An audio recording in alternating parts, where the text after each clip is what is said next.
오늘 함께 은혜 받으실 하나님의 말씀은 이사야 9장 6절 말씀입니다.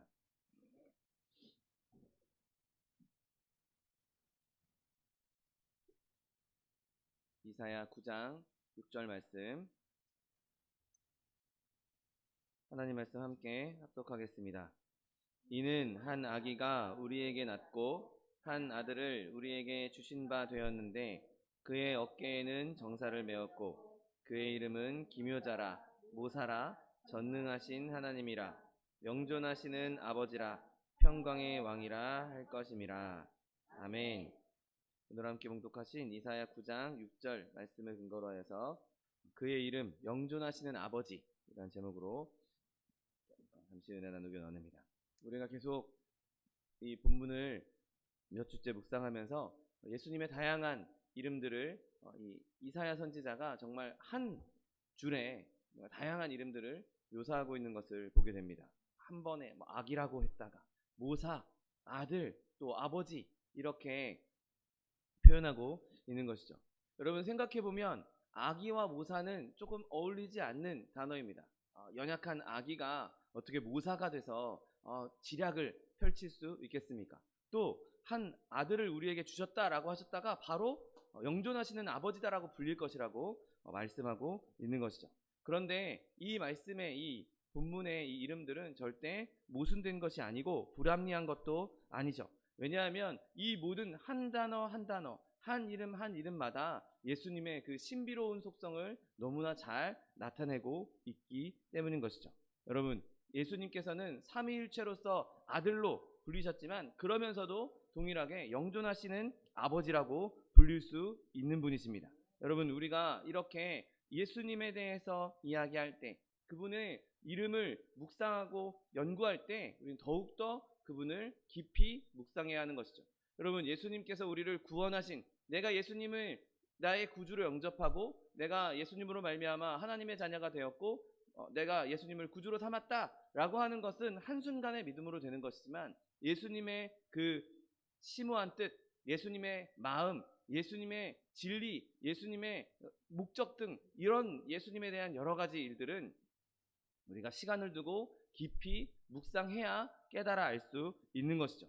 그래서 그렇게 우리가 예수님의 이름에 대해서, 예수님에 대해서 깊이 묵상함으로 말미암아 그 감추어져 있는 영광스러운 신비들을 드러내 볼 수 있는, 그리고 그것을 알게 될 수 있는, 깨달을 수 있는 저 여러분 되시기를 예수님의 이름으로 축원드립니다. 여러분, 성경은 예수님에 대해서 분명한 언어로 말씀하고 있지만 우리가 연약하고 우리의 지혜가 부족해서, 우리의 지식이 부족해서 인간의 지성으로는 그 하나님의 그 깊으신 뜻과 하나님의 광대하심을 다 알 수도 없고 측량할 수도 없습니다. 그래서 우리는 더 예수님께 부르짖고 간구해야 하는 것이죠. 주님, 내가 주님을 더 알기 원합니다. 주님, 내가 주님에 대해서 더 많이 깨닫기 원합니다. 주님, 내가 주님께 더 가까이 나아가서 주님과 교제하면서 주님의 그 심오한 뜻들을 내가 깨달아 알기 원합니다. 기도할 수 있는 저 여러분 되시기를 예수님의 이름으로 축원드립니다. 베드로후서 3장 18절 말씀에도 오직 우리 주 곧 구주 예수 그리스도의 은혜와 그를 아는 지식에서 자라가라. 영광이 이제와 영원한 날까지 그에게 있을지어다. 아멘. 여러분, 그렇게 그리스도를 알아가는 지식에 자라갈 수 있는 저 여러분 되시기를 예수님의 이름으로 축원드립니다. 특별히 오늘 본문에서 언급된 영존하시는 아버지라는 칭호는 어떤 면에서는 조금 어렵게 느껴질 수도 있을 것입니다. 왜냐하면 메시아가 아버지라고 불릴 것이다 라고 하는 이 아버지와 우리가 흔히 하나님 아버지라고 얘기할 때 삼위일체로서의 성부 하나님 아버지를 얘기할 때 아버지와 혼동할 수 있기 때문인 것이죠. 여러분, 그러나 하나님 예수님께서 성부 성자 성령 그 삼위일체의 한 위격으로서 호칭을 받으실 때에는 아들이라고 표현하고 있지만 또 때로는 성경에서 예수님을 아버지로 표현하고 있는 것을 종종 발견하게 됩니다. 여러분, 오늘 영존하시는 아버지다 라고 할 때 예수님을 성부 성자 성령의 그 성부의 아버지라고 칭하고 있는 것이 아니라는 것, 그리고 그 아버지다, 영존하시는 아버지다 라고 표현할 때는 그 하나님과의 관계성에서의 하나님 안에서의 호칭이 아닌 바로 우리와 예수님과 우리의 관계에서 그분은 우리의 아버지가 될 수 있는 분이라고, 영원한 아버지라고 말씀하고 있다는 사실을 기억하시고 오늘 말씀을 함께 나누기를 부탁드립니다. 오늘 먼저 첫째로 예수님은 영원하시다, 예수님은 영존하신다라는 것을 알 수 있습니다. 어제나 오늘이나 영원토록 동일하신 예수 그리스도, 그 예수님이 그 베들레헴에서 태어나셨고 그 아기가 하나님 아들로 태어나심으로 말미암아 그 아들 예수는 영원히 존재하신다는 것입니다. 여러분, 이미 태초부터 계셨고 영원전부터 계셨고 천지 만물을 창조하시고 그리고 영원토록 천지를 다스리실 예수 그리스도. 그래서 요한은 예수님을 이렇게 표현합니다. 이제도 계셨고 전에도 계셨고 장차 오실 이. 영원전부터 계셨고 지금도 계시고 앞으로 오실 이, 앞으로도 영원히 존재할 분이라고 말씀하고 있는 것이죠. 여러분, 예수님은 멜기세덱과 같은 대제사장으로 시작한 날도 없고 끝나는 날도 없는 영원하신 분이십니다. 여러분, 하나님 아들이신 예수님께 어느 날 시작한 날이 있다라고, 몇 년, 몇 월, 며칠에 태어났다라고 생각하지 마십시오. 여러분, 만약에 예수님이 그런 영원하신 하나님이 아니었다면 그분이 우리에게 주신 사랑, 영원한 사랑을 우리는 표현할 수 없을 것입니다. 그리고 그분으로부터 받은 생명으로 말미암아 내가 영원한 생명을 얻었다? 아니, 영원하지 않은 존재가 어떻게 우리에게 영원한 생명을 줄 수 있겠습니까? 예수님께서는 영원전부터 계셨고 영원까지 계시는 분이시기에 우리에게 영원한 생명을 주시고 영원한 사랑을 주시는 분이라는 사실을 믿게 되시기를 예수님의 이름으로 축원드립니다. 그러니 예수님은 성부 하나님과 같이 예수님의 성자 하나님이신 예수님도 영원토록 계신다는 것을 우리는 깨달을 수 있는 것이죠.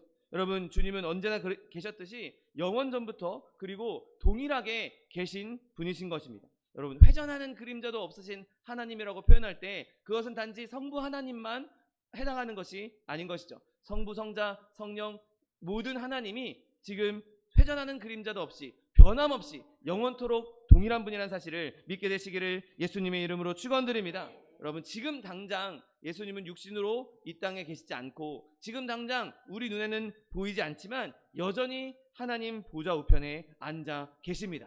여러분, 그분은 살아계신 하나님이신 것입니다. 여러분, 그것이 바로 우리의 위로의 기반이 될 수 있는 것이죠. 왜냐하면 그분이 살아계시기 때문에 우리도 살게 될 것이기 때문인 것입니다. 히브리서 4장 14절로 16절 말씀. 그러므로 우리에게 큰 대제사장이 계시니 승천하시니 곧 하나님의 아들 예수시라. 우리가 믿는 도리를 굳게 잡을지어다. 우리에게 있는 대제사장은 우리의 연약함을 동정하지 못하실 이가 아니요 모든 일에 우리와 똑같이 시험을 받으신 이로되 죄는 없으시니라. 그러므로 우리는 긍휼하심을 받고 때를 따라 돕는 은혜를 얻기 위하여 은혜의 보좌 앞에 담대히 나갈 것이니라. 아멘. 그분이 지금 살아계시고 그분이 지금 보좌 우편에 앉아 계시니 그분한테 우리가 나아갈 수 있다는 것입니다. 담대하게 얼마든지 예수님 앞에 나아갈 수 있다는 것이죠.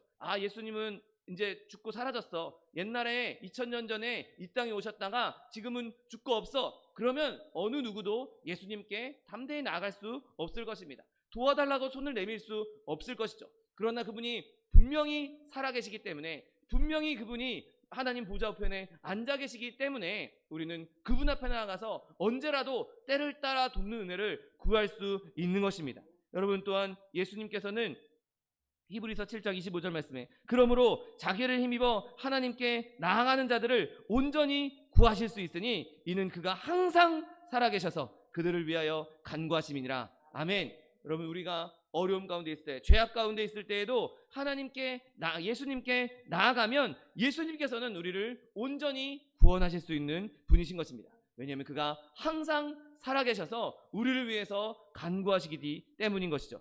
여러분, 우리 예수님은 영원히 존재한다는 사실을 믿게 되시기를 예수님의 이름으로 축원드립니다. 언젠가는 그러면 예수님이 없어지겠지, 언젠가는 죽을 거야, 언젠가는 존재하지 않을 거야. 여러분, 그렇게 상상할 수 있다면 우리는 그분을 영존하시는 분이라고 부를 수 없을 것입니다. 여러분, 우리가 아무리 오래 산다 할지라도, 우리가 심지어 100년, 200년 산다 할지라도 예수님께로부터 오는 구원의 은혜는 조금도 줄어들지 않을 것입니다.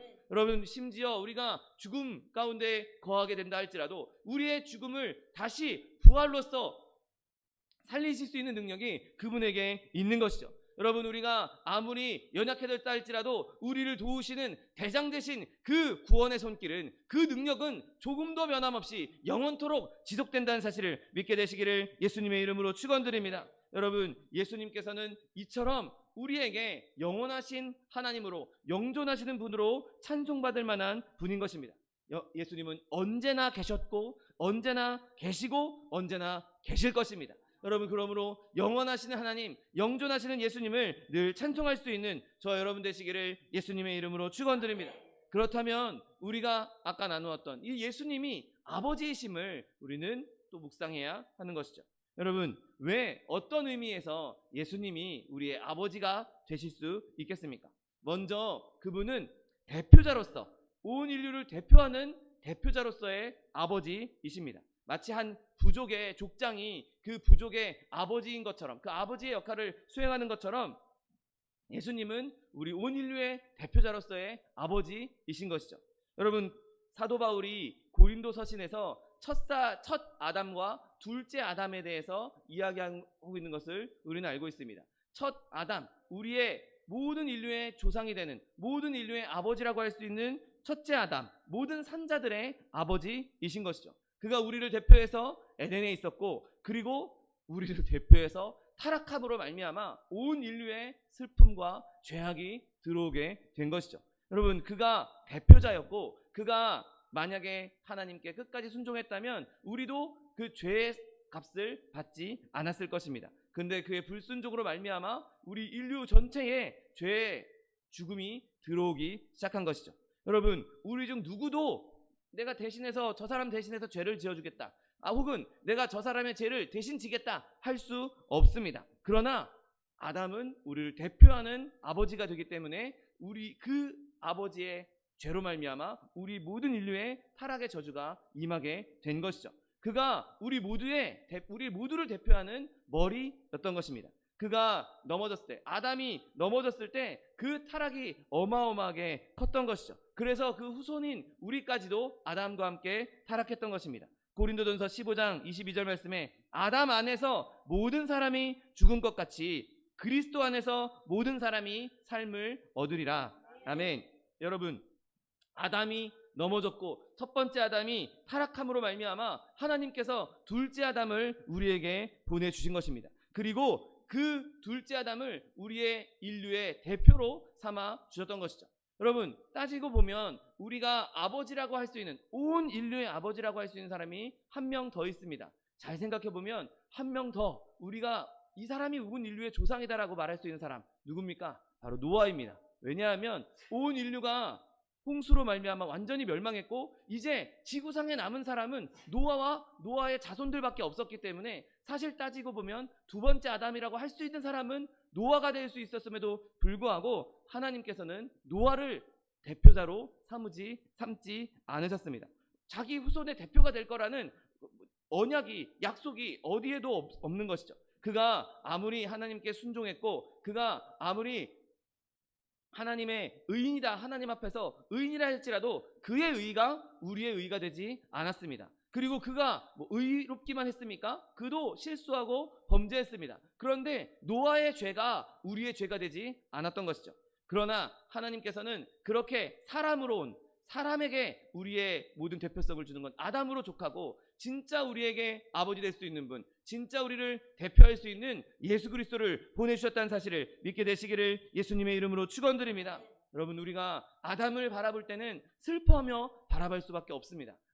저 사람의 타락, 그 타락으로 인해서 우리에게 죄악이 들어왔고 우리에게 죽음이 들어왔다. 그러나 여러분, 둘째 아담이신 예수님을 바라볼 때 우리는 기뻐하고 즐거워할 수 있다는 사실을 믿게 되시기를 예수님의 이름으로 축원드립니다. 이미 예수님께서 우리에게 오셔서 낙원의 문을 열어주셨기 때문인 것이죠. 아담의 죄악으로 말미암아 우리는 낙원에서 쫓겨났지만 예수님의 죽으심으로 말미암아, 예수님의 속죄하심으로 말미암아, 그의 아버지 되심으로 말미암아 우리가 이제 낙원으로 들어갈 수 있는 신분을 얻게 된 것입니다. 여러분, 아담 때문에 우리는 땀 흘려 수고해야 했지만 예수님께서 이 땅에 오셔서 우리의 이마에 맺힌 땀방울을 닦아주셨습니다. 여러분, 우리는 다 어머니의 수고로움으로 인해서 태어났지만 우리는 이제 예수 그리스도로 말미암아 영적으로 성령으로 거듭났다는 사실을 믿게 되시기를 예수님의 이름으로 축원드립니다. 여러분, 우리의 출생, 아버지 어머니로부터 태어난 출생은 우리를 아담의 자손으로 만들었지만 예수님의 성령으로 말미암은 거듭남은 우리를 그리스도의 자녀로 만들어 주셨다는 사실을 믿게 되시기를 예수님의 이름으로 축원드립니다. 우리의 첫 번째 출생은 저 아담의 그 아버지 그 족보에 들어감으로 죄악을 얻게 되었지만 우리의 두 번째 출생인 예수 그리스도로 말미암은 거듭남은 이제 죄도 없으시고 완벽하신 하나님이신 예수님의 그 족보 안으로 들어갔다는 사실을 믿게 되시기를 예수님의 이름으로 축원드립니다. 여러분, 우리는 아담과의 관계를 통해서 썩을 몸을 얻었지만 이제 예수님과의 관계를 통해서 영원히 죽지 않는 영원한 생명을 얻게 된 것입니다. 여러분, 그러므로 이 우리의 아버지 되신 예수님을 찬송할 수 있는 저 여러분 되시기를 예수님의 이름으로 축원드립니다. 여러분, 또한 예수님께서 아버지다 라고 할 때는 그가 창립자라는 무언가 새로운 것을 만드신 분이라는 의미에서 아버지라고 부를 수 있는 것이죠.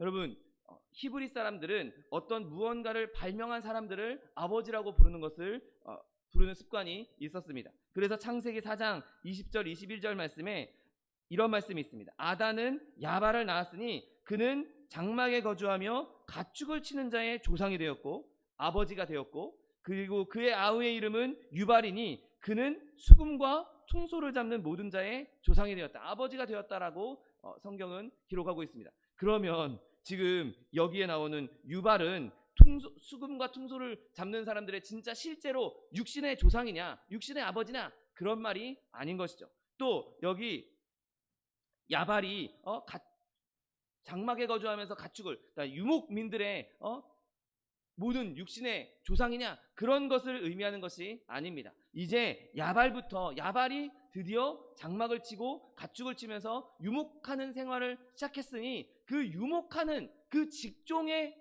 조상이 되었다라는 말인 것이죠. 유발도 수금과 퉁소를 이 사람이 처음 시작했으니 이 사람이 이 수금과 퉁소를 잡은 사람들의 조상이 되었다, 아버지가 되었다, 그 직종의 아버지가 되었다는 것입니다. 여러분, 그렇다면 예수님께서 창시한 것이 무엇입니까? 예수님께서 우리에게 주신 것은 율법에 적혀 있어서 제대로 된 구원의 그 능력을 제대로 알 수 없는 흐릿하게 적혀 있던 그 모든 율법을 우리가 선명하게 알 수 있도록 예수님께서 길을 제시해 주시고 예수님께서 구원의 그 교리를, 구원의 규칙을 우리에게 제시해 주셨다는 사실을 믿게 되시기를 예수님의 이름으로 축원드립니다. 그 구원의 체계를 잡아주신 분이 바로 예수 그리스도이신 것이죠. 구원의 아버지가 되어 주시는 것입니다. 그 복음의 아버지가 되어 주시는 것이죠. 그 복음이 내가 예수 그리스도를 믿으면 하나님의 자녀가 되고 하나님의 자녀가 되는 권세를 얻고 구원을 받는다, 영생을 얻는다, 이 기독교의 핵심 교리가 바로 예수 그리스도께로부터 나온 것이기 때문에 우리의 아버지가 되시는 것입니다. 모든 교리도 어떤 신학자들은 이게 예수님의 복음이냐 사도 바울의 복음이냐 논쟁합니다. 사도 바울 서신서에 사도 바울이 예수님이 하신 말씀보다 더 많은 내용을 기록해놨고 사도 바울이 거기에 로마서나 갈라디아서에 구원의 핵심에 대해서 다 적어놓지 않았냐. 여러분, 사도 바울은 그저 하나님께서 주신 말씀을 옮겨 적은 것이지 그가 이 교리들을 창시한 것이 아닙니다. 그가 생산해서 그가 창조해낸 것이 아닌 것이죠. 그가 만들어낸 것이 아닙니다. 예수님께서 주신 말씀을 성령으로 계시받은 그 말씀들을 그가 잘 정리했을 뿐이지 실제로 우리의 복음의 핵심은, 우리의 복음의 창시자는, 우리의 교리의 아버지는 바로 예수 그리스도 한 분뿐이라는 사실을 믿게 되시기를 예수님의 이름으로 축원드립니다. 예수의 피를 믿으면 구원을 받는다. 예수 십자가를 믿으면 구원을 받는다. 그의 이름을 선포하면, 그의 이름을 믿음으로 고백하면 구원을 받는다. 여러분, 그 모든 것이 다 예수 그리스도께서 말씀하신 것입니다. 여러분, 기독교의 모든 교리와 모든 계시는 아버지 되신 예수님, 그 모든 교리의 아버지 되신 예수 그리스도로 말미암았다는 사실을 믿게 되시기를 예수님의 이름으로 축원드립니다. 여러분, 또한 예수님께서 우리의 아버지라고 불릴 수 있는 것은 그가 바로 우리의 삶에 있어서, 우리의 실천적인 삶의 영역에, 우리의 행위에 있어서 그가 아버지로서 역할을 해주시기 때문인 것이죠. 여러분, 만약에 세상에 자기 이웃을 정말 자기 몸처럼 사랑하는 사람이 있다? 그 사람은 예수님의 자녀라고 할 수 있을 것입니다. 여러분, 율법을 잘못 생각하고 율법을 오인해서 눈에는 눈, 이에는 이, 율법은 그냥 행한 대로 그냥 처벌하는 것, 그게 다야 라고 오인해서 유대인들은 그 율법을 여러 가지 항목들을 만들어서 이때는 이렇게 이걸 누르면 안 돼, 안식일에는 몇 킬로 이상 걸어가면 안 돼, 이런 세부 사항을 만들었습니다. 여러분, 그러나 율법의 핵심은 이 사람이 잘못했으면 벌을 줘라, 벌을 주는 것에 목적이 있는 것이 아닌 것이죠. 그런 행위를 하지 못하도록 하지 말라고 우리에게 말씀하고 있는 것입니다. 마태복음 5장 39절 말씀에 나는 너희에게 이르노니 악한 자를 대적하지 말라, 누구든지 내 오른뺨을 치거든 왼편도 돌려대라고 말씀하고 있습니다. 여러분, 하나님께서 우리에게 주신 율법은 다른 사람을 미워하고 저 사람이 나한테 해를 줬으면 저 사람 나한테 똑같이 갚아줘야지, 이렇게 하라고 주신 것이 아니라 사실은 하나님의 사랑의 마음을 우리에게 주신 것이죠. 사실 하나님의 마음은 내가 오른쪽을 맞았으면 그래 왼쪽도 쳐라라고 나를 용납하고 저 사람을 받아주라는 것입니다. 여러분, 우리가 그렇게 정말 하나님의 율법의 진짜 뜻대로 나를 인내하고 다른 사람들을 배려하고 내가 비록 좀 손해볼지라도 다른 사람들을 위해주고, 그것이 하나님의 영광을 위해서라면, 내가 기꺼이 나의 불편함을 감수할 수 있는 삶을 사는 사람이라면, 여러분, 그 사람은 하나님의 자녀라고, 그리스도의 자녀라고 말씀할 수 있는 것이죠. 여러분, 그리스도의 자녀다라고 할 때 이미 그리스도는 우리의 아버지다라고 표현하고 있는 것과 동일한 것입니다.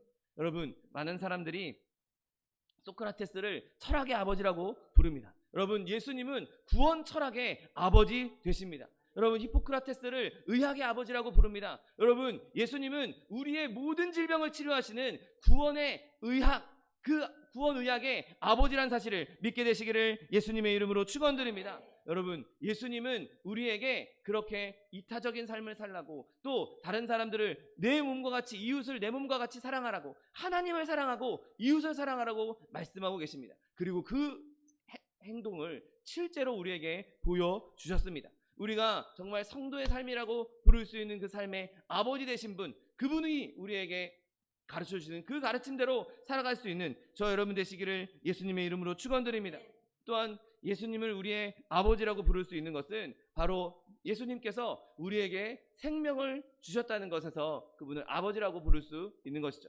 여러분, 우리가 지금 앉아 계신 모든 사람은 아버지 없이 태어난 사람이 없습니다. 여기 아버지 없이 태어나신 분이 계십니까?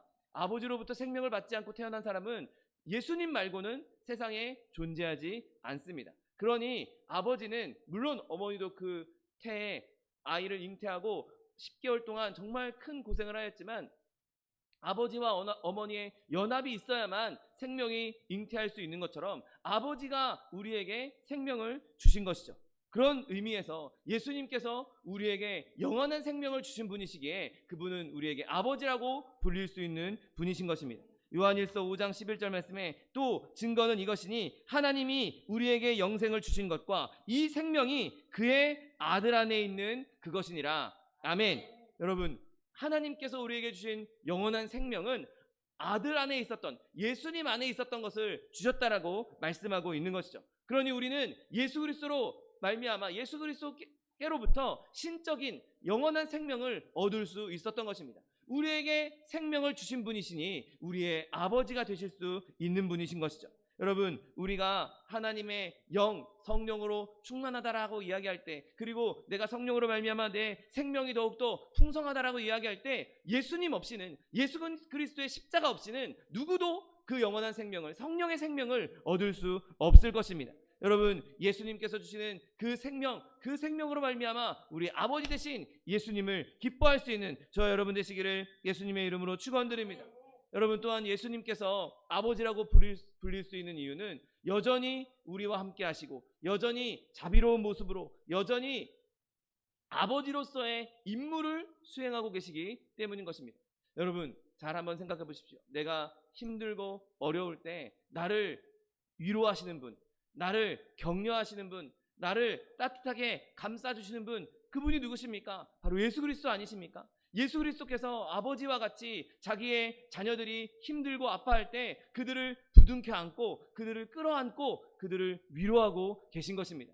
여러분, 우리에게 일용할 양식을 주신 분이 누구십니까? 우리의 아버지 되신 예수 그리스도께서 우리의 일용할 양식을 챙겨주고 계신 것 아닙니까? 때로는, 어떤 때는 우리에게 질책도 하시고 때로는 우리를 혼내기도 하시면서 우리가 올바른 길로 갈 수 있도록 우리를 사랑하시는 분, 우리에게 때로는 질책을 주시는 분, 여러분, 아버지 되신 예수님께서 우리에게 그렇게 행하고 계신 것이죠.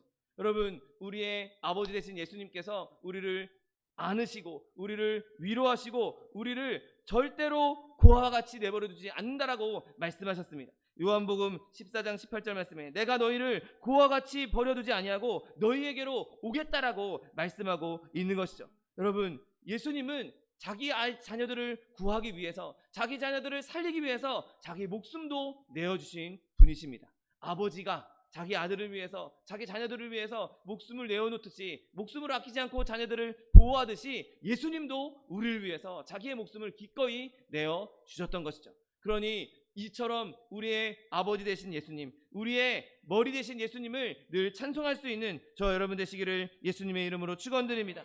여러분, 그렇게 아버지 되신 예수님, 영원하신 예수님, 영존하시는 아버지이시라는 사실을 믿으시기를 예수님의 이름으로 축원드립니다.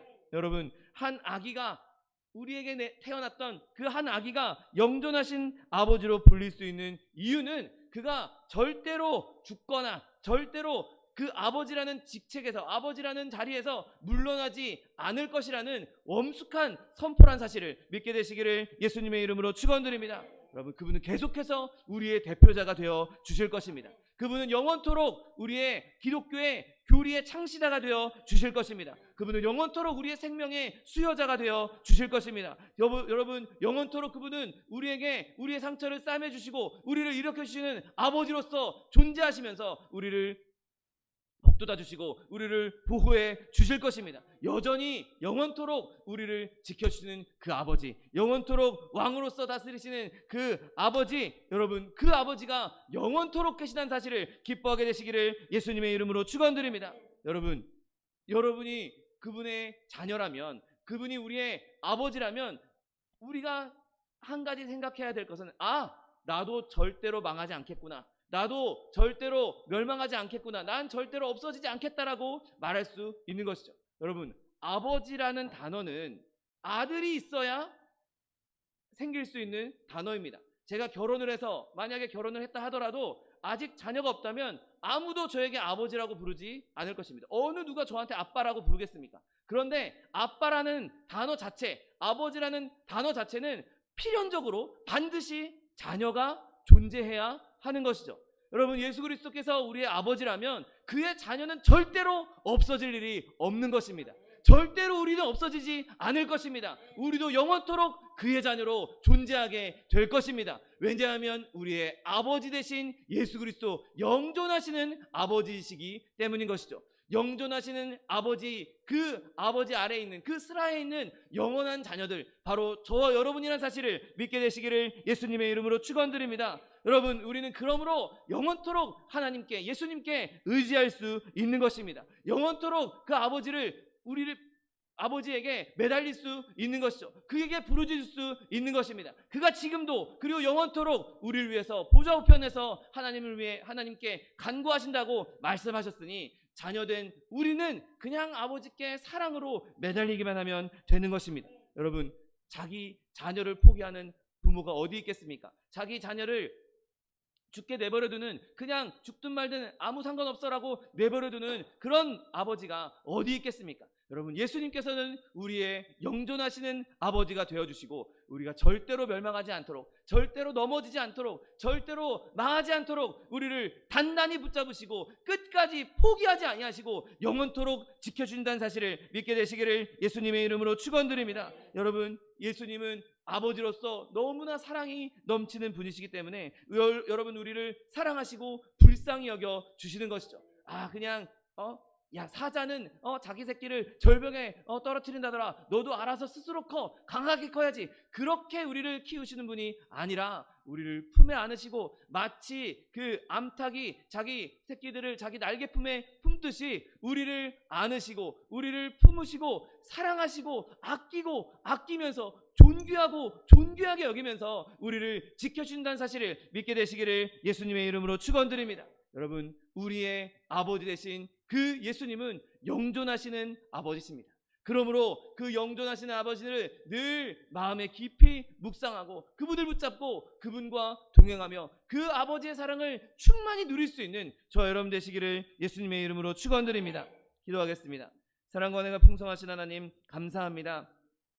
예수 그리스도 영존하시는 아버지 되신 예수님께서 우리와 동행하여 주시고 우리와 함께 하심으로 말미암아 하나님 우리에게 영원한 생명을 주시고 영원한 자비를 주시고 아버지 영원한 위로와 축복을 허락하여 주시니 감사합니다. 하나님, 우리가 이 말씀을 붙잡고 세상에 어떤 환난과 어떤 어려움 가운데 있다 할지라도 영존하시는 아버지 그 예수 그리스도를 붙잡음으로 말미암아 하나님 주님께서 주시는 넉넉한 승리를 누릴 수 있는 주의 백성들 다 될 수 있도록 축복하여 주옵소서. 감사드리며 예수 그리스도의 이름으로 기도드립니다. 아멘. 시간 기도하실 때 주님